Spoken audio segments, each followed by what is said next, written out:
আসসালামু আলাইকুম ভিউয়ার্স, আশা করি সকলে ভালো আছেন, সুস্থ আছেন। তো আজকে আবারও নতুন একটি ভিডিও নিয়ে আসলাম। এটি অনেকেই দাদা ভাইরা আমার কাছ থেকে চেয়েছে, সেই জন্য এই ভিডিওটা দেওয়া। তো আপনারা দেখেই বুঝতে পারছেন। তো তাও বলে দিই, এটি তেলেসমাতি মোহরে সুলেইমানি অথবা জাদুর আংটি। আপনারা আংটি তৈরি করুন অথবা তাবিজও তৈরি করতে পারেন। তো এটি সম্পূর্ণ একটি মারুফতি বিদ্যা। তো মারুফত অর্থাৎ গোপন বিদ্যা।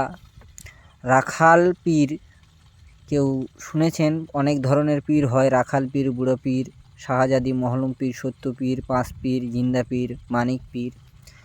তো অত কিছু না বলি, তো আপনারা পুরো ভিডিওটা কেউ স্কিপ করে দেখবেন না। তো আপনারা যারা আমার এই চ্যানেলে নতুন, তারা চ্যানেলটিকে অবশ্যই সাবস্ক্রাইব করবেন এবং লাইক কমেন্ট বেশি বেশি করে শেয়ার করবেন। তো আসুন, এই মোহরে সুলেইমানি বা জাদুর আংটির গুণাগুণ অদ্ভুত ধরনের এবং ইহার শক্তি অপরসীম।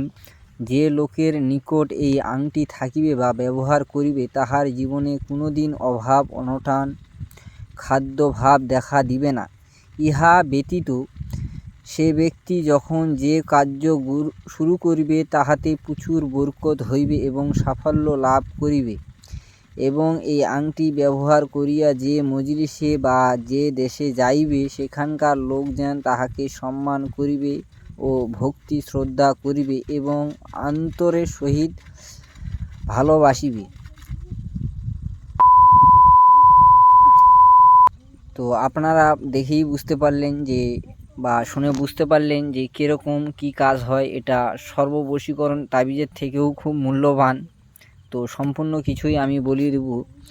এই জাদুই আংটি যদি কোনো ক্যাশ বাক্সে বা আলমারি অথবা সিন্ধুকে রাখে, তবে অল্প দিনের ভিতরে উহা টাকা পয়সা ধন সম্পদের পরিপূর্ণ হইয়া থাকিবে। যদি কোনো ব্যক্তি উহা তাহার ব্যবসা প্রতিষ্ঠানে রাখিলে, ওই প্রতিষ্ঠান প্রচুর লাভ হইবে এবং বিক্রয় ক্ষমতা বৃদ্ধি হইবে। এই আংটি ব্যবহার করিয়া কোনো শীর্ষক্ষেত্র বা বাগ বাগিচার মধ্যে দিয়া ঘোরাফেরা করিলে উহাতে ফসল এবং ফল ফলাদি প্রচুর পরিমাণে উৎপত্তি হইবে।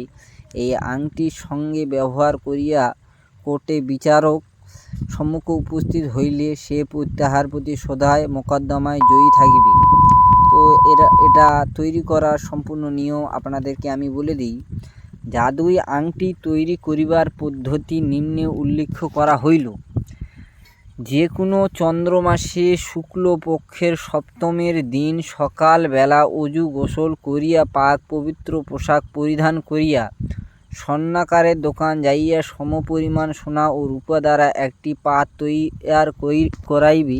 তারপর ওই পাতের একদিকে নিম্নের হরফের নকশা ক্ষুদিত করিবে এবং পাতের অপর দিকে সংখ্যার নকশাটি ক্ষুদিত করিবে। তারপর পাতখানা দ্বারা একটা আংটি তৈয়ার করিবে এবং হইল জাদুই আংটি বা মোহরে সুলেইমানি।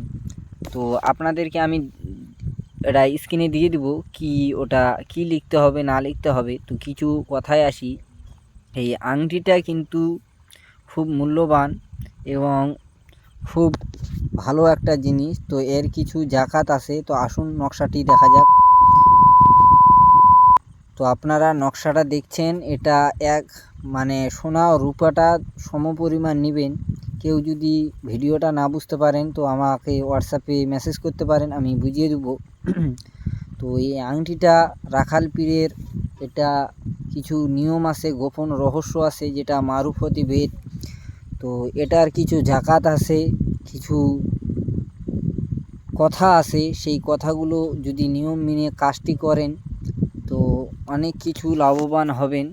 তো সম্পূর্ণ ভিডিওটা আপনারা দেখলেন। কাজ করুন, কাজ হবে ইনশাল্লাহ।